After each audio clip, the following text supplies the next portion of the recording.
الحمدللہ وحدہ والصلاة والسلام علی من لا نبی بعدہ اشہد ان لا الہ الا اللہ وحدہ لا شریک لہ واشہد ان محمدا عبدہ ورسولہ اما بعد فاعوذ باللہ السمیع العلیم من الشیطان الرجیم ام تریدون ان تسألوا رسولکم، یا تم ارادہ رکھتے ہو کہ اپنے رسول سے سوال کرو، کما سئل موسیٰ من قبل، جس طرح اس سے پہلے موسیٰ سے سوال کیے گئے۔ وَمَن يَتَبَدَّلِ الْكُفْرَ بِالْإِيمَانِ، اور جو کوئی ایمان کے بدلے کفر کو لے لے، فَقَدْ ضَلَّ سَوَاءَ السَّبِيلِ، تو بے شک وہ سیدھے راستے سے بھٹک گیا۔ اللہ سبحانہ و تعالیٰ نے یہاں امت محمدیہ سے خطاب کرتے ہوئے کہا کہ کیا تم اپنے رسول سے ایسے پوچھنا چاہتے ہو، ایسے سوالات کرنا چاہتے ہو جس طرح موسیٰ علیہ السلام سے اس سے پہلے سوال کیے گئے۔ یہاں اگرچہ بیان نہیں ہوا کہ موسیٰ علیہ السلام سے کیا سوال کیا گیا، مگر پیچھے گزر چکا ہے کہ ان سے اللہ سبحانہ و تعالیٰ کو کھلم کھلا دیکھنے کا مطالبہ کیا گیا تھا، جیسا کہ سورہ بقرہ آیہ نمبر 55 میں گزرا ہے۔ انہوں نے کہا تھا لن نؤمن لک حتی نر اللہ جہرہ۔ اہل کتاب نے رسول اللہ صلی اللہ علیہ وسلم سے بھی ایسی ہی گستاخی کا رویہ اختیار کیا۔ سورہ نساء آیہ نمبر 153 میں ہے یسألک اہل الکتاب ان تنزل علیہم کتابا من السماء، اہل کتاب تو اسے سوال کرتے ہیں کہ تو ان پر آسمان سے کوئی کتاب اتار۔ فقد سألوا موسیٰ اکبر من ذلک فقالوا ارنا اللہ جہرہ فاخذتہم الصاعقۃ بظلمہم، کہا انہوں نے موسیٰ علیہ السلام سے اس سے بڑی بات کا مطالبہ کیا تھا، وہ تو اس سے بھی بڑی بات کا مطالبہ کر چکے ہیں۔ انہوں نے کہا تھا کہ ہمیں اللہ کو کھلم کھلا دکھلا دے، تو ان کے ظلم کی وجہ سے ان کو کڑک نے پکڑ لیا، تو اللہ تعالیٰ نے ان کو برباد کر دیا۔ اسی طرح انہوں نے موسیٰ علیہ السلام سے یہ بھی کہا تھا، سورۃ اعراف آیہ نمبر 138 میں ہے اجعل لنا الہا کما لہم آلہہ، جیسے ان لوگوں کے لیے معبود ہیں ان کے باطل معبودوں کی طرح ہمارا بھی کوئی ہونا چاہیے، یعنی ان کے معبودوں کی طرح ہمارا معبود بھی ہونا چاہیے۔ تو اللہ سبحانہ و تعالیٰ نے گستاخی پر مشتمل سوالات کے علاوہ وحی اترنے کے زمانہ میں ایسی چیزوں کے متعلق سوال سے بھی منع فرما دیا جو اگر ظاہر کر دی جائیں تو ناگوار گزریں، جیسا کہ سورہ مائدہ آیہ نمبر 101 میں ہے۔ تو یہ جو زیادتی یا سرکشی کے حوالے سے سوالات ہوتے ہیں یہ بھی سرے سے ممنوع ہیں،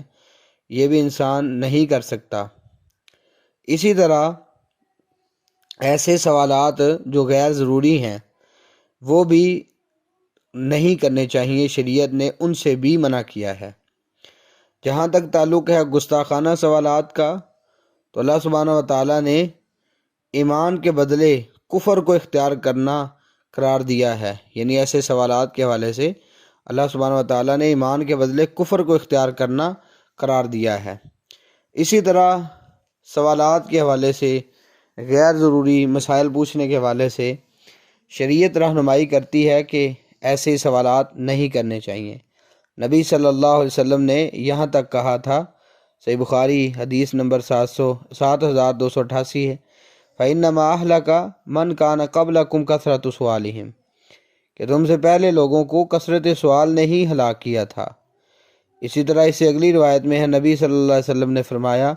مسلمانوں کے اندر سب سے بڑا مجرم وہ ہے کہ جو